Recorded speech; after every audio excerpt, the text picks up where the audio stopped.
નમસ્કાર વિદ્યાર્થી મિત્રો, સ્વાગત છે તમારું સાયન્સ નોલેજ હબમાં. અહીંયા છે એ ધોરણ 7 ની વાત કરતા હતા, ચેપ્ટર નંબર 11. આગળના પાઠમાં આપણે વાત કરી કે રુધિરના કાર્યો, એમના ઘટકો, કયા ઘટકો છે, મુખ્ય 4 ઘટકો હતા એમની વિશે આપણે શરૂઆત કરી કે ભાઈ રુધિર છે લાલ કેમ દેખાય છે, તેમનો જવાબ હતો હિમોગ્લોબિન. તો હવે અહીંયા આગળની જે વાત આપણે કરવા જઈ રહ્યા છીએ એ વાત છે 3 થી 4 અને સવાલ છે કે રુધિરવાહિનીના પ્રકાર જણાવો. ટૂંકમાં માહિતી છે આ 3 થી 4 માર્કનો સવાલ છે.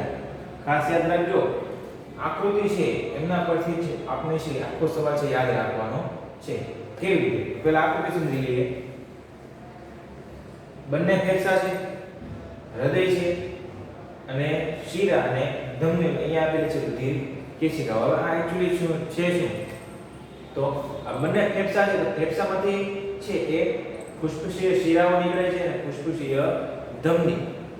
હૃદય છે એ હૃદય સાથે બંને જોડાય છે. તો અહીંયા છે ફરી એક વખત હૃદયમાંથી છે શિરા નીકળે છે અને ધમનીઓ નીકળે છે અને બંને છે નીચે જતા રુધિર કેશિકાઓમાં વિભાજિત થાય છે. આ તીર જે દર્શાવે છે એ તીર શું દર્શાવે છે? લોહીનું વહન દર્શાવે છે. એટલે ફુસ્ફુસીય શિરામાંથી છે એ લોહી ક્યાં જાય છે? ફેફસાથી હૃદય સુધી. અને ફુસ્ફુસીય ધમનીમાં લોહી છે હૃદયથી ક્યાં જાય છે? ફેફસા સુધી. સેમ અહીંયા શિરા છે, તો શિરામાં છે લોહી ક્યાં જાય છે? રુધિર કેશિકાઓથી લઈને હૃદય સુધી. અને ધમનીમાં છે લોહી ક્યાં જાય છે?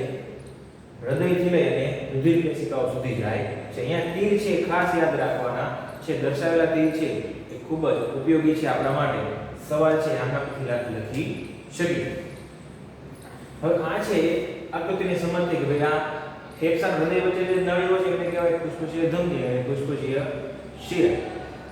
હૃદય અને રુધિર કેશિકાઓ વચ્ચે જે ધમનીઓ નળીઓ છે એને કહેવાય શિરા અને ધમની. બરાબર. હવે આમની વિશે છે વિસ્તૃત જાણવાનું છે. ધમની વિશે, શિરા વિશે, ફુસ્ફુસીય ધમની અને ફુસ્ફુસીય શિરા કેવા પ્રકારનું રુધિર છે એમાં વહન પામે છે એ પણ આપણે જાણવાનું છે. તો જો શરૂઆત છે આપણે ધમનીથી કરી કે ધમની છે એ શું દર્શાવે છે? તો તે ઓક્સિજન યુક્ત રુધિરને હૃદયથી શરીરના વિવિધ ભાગો સુધી લઈ જાય છે. ખાસ જો ખાલી ધમનીની વાત થાય છે, ધમની છે એમાં શું હોય? ઓક્સિજન યુક્ત રુધિર.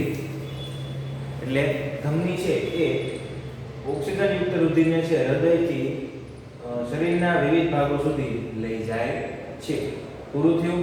હવે આમે છે એ દીવાલ વિશે વાત કરીએ કે આ ધમનીની દીવાલ છે પ્રમાણમાં કેવી હોય? જાડી અને સ્થિતિસ્થાપક હોય છે. એટલે કે ધમનીની દીવાલ છે પ્રમાણમાં જાડી અને સ્થિતિસ્થાપક હોય. શું કામ? કેમ કે હૃદય જે લોહી પમ્પિંગ કરે છે, લોહી મોકલે છે, કેવું હોય? ઊંચા દબાણમાં હોય. એટલા માટે એમની દીવાલ છે પ્રમાણમાં સ્થિતિસ્થાપક અને જાડી હોય છે. ત્યારબાદ છે કે ફુસ્ફુસીય ધમની. ક્યાં છે ફુસ્ફુસીય ધમની? અહીંયા. તો ફુસ્ફુસીય ધમનીમાં કેવા પ્રકારનું લોહી વહન પામે? જો અહીંયા ફુસ્ફુસીય ધમની છે કાર્બન ડાયોક્સાઇડ યુક્ત રુધિરને હૃદયથી ફેફસા તરફ લઈ જાય છે. એ લખી નાખીએ CO2 યુક્ત રુધિર. આ CO2 યુક્ત રુધિર ક્યાંથી આવે છે? તો આ ધમની જે છે એ લોહી છે લઈ જાય છે શિરામાંથી લઈ અને CO2 રુધિર છે એ હૃદયમાં આવે છે. ત્યાંથી ફરી વખત છે ફુસ્ફુસીય ધમની દ્વારા લોહી છે CO2 યુક્ત રુધિર એ હૃદયથી ફેફસા સુધી પહોંચે છે. એટલે અહીંયા છે બંને વાત પૂરી થઈ. તો ભાઈ ધમનીની વાત છે આપણે પૂરી કરી અને ફુસ્ફુસીય ધમનીની વાત બંને છે આપણે પૂરી કરી. ધમનીમાં ઓક્સિજન યુક્ત રુધિર જાય, ફુસ્ફુસીય ધમનીમાં કાર્બન ડાયોક્સાઇડ યુક્ત રુધિર છે વહન પામે છે. એટલે અહીંયા છે ધમનીની વાત છે પૂરી કરી. શિરા જોઈએ તો કે શિરા જે છે એ એમનું કાર્ય શું છે? તો શિરા છે તે CO2 યુક્ત રુધિર શરીરના વિવિધ ભાગોથી હૃદય તરફ લઈ જાય છે. શિરા છે એ શરીરના CO2 યુક્ત રુધિર શરીરના વિવિધ ભાગોથી હૃદય તરફ લઈ જાય છે. અહીંયા તે જો હૃદય તરફ છે લઈ જાય. એ લખ નાખીએ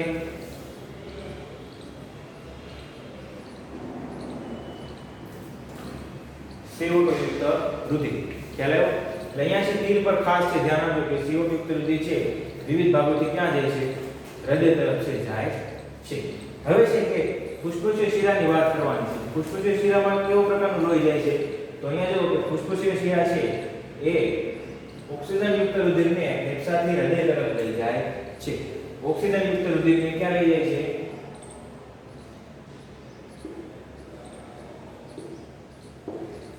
ફેફસાથી હૃદય સુધી લઈ જાય છે. એટલે આપણે જે શ્વાસ લઈએ છીએ એમાં રહેલો ઓક્સિજન ક્યાં જાય? ફેફસામાં. ત્યાંથી લઈ ફુસ્ફુસીય શિરા દ્વારા હૃદયમાં જાય. હૃદયમાંથી છે એ ધમની દ્વારા છે વિવિધ ભાગો સુધી જાય અને વિવિધ ભાગોમાંથી છે એ CO2 યુક્ત રુધિર છે શિરા દ્વારા ક્યાં જાય? હૃદય તરફ. અને ત્યાંથી CO2 યુક્ત રુધિર છે એ ધમની ફુસ્ફુસીય ધમની દ્વારા ફેફસા સુધી જાય અને અહીંયાથી ઉચ્છ્વાસમાં આપણે બહાર કાઢીએ છીએ.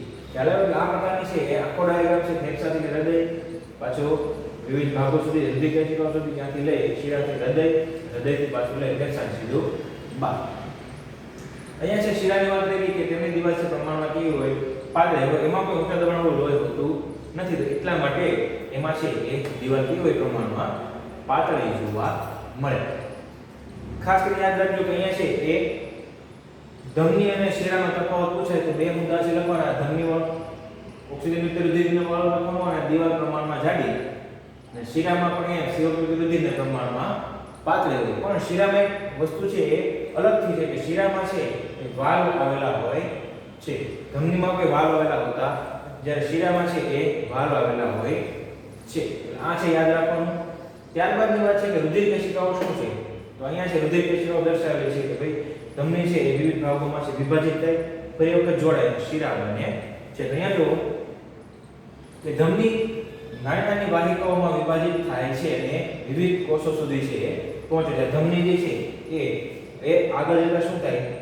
અનેક ભાગોમાં છે નાના નાના વાહિકાઓમાં છે વિભાજિત થાય છે અને એ જે છે એ કોષો સુધી છે પહોંચે છે. તેમને કહેવામાં આવે છે કેશિકાઓ તરીકે ઓળખવામાં આવે છે. શા તરીકે? આ જે ભાગ છે એમને કેશિકાઓ તરીકે ઓળખવામાં આવે છે. ત્યારબાદ છે કે આ ધમની જે છે એ શેનું વહન કરે છે? તો ધમની છે પોષક દ્રવ્યો અને ઓક્સિજનનું વહન કરે છે. ધમની જે છે ઓક્સિજનનું અને પોષક દ્રવ્યોનું શું કરે છે? વહન કરે છે. ત્યારબાદ આ બારીક વિભાજિત થયેલ કેશિકાઓ ફરી જોડાય અને શિરા બનાવે છે. આ ધમની છે એ અનેક ભાગમાં વિભાજિત થાય, બરાબર, કોષો સુધી પહોંચે. ફરી વખત કોષોમાંથી છે બધી ધમની રુધિર કેશિકાઓ છે એ બીજા સાથે જોડાય અને ફરી વખત શું બનાવે છે? શિરા બનાવે છે. જો ત્યારબાદ આ બારીક વિભાજિત થયેલ કેશિકાઓ ફરી જોડાય શું બનાવે છે? શિરા બનાવે છે. શિરા બને છે તો શિરામાં શું હોય? તો કે રુધિરને હૃદય તરફ લઈ જાય છે.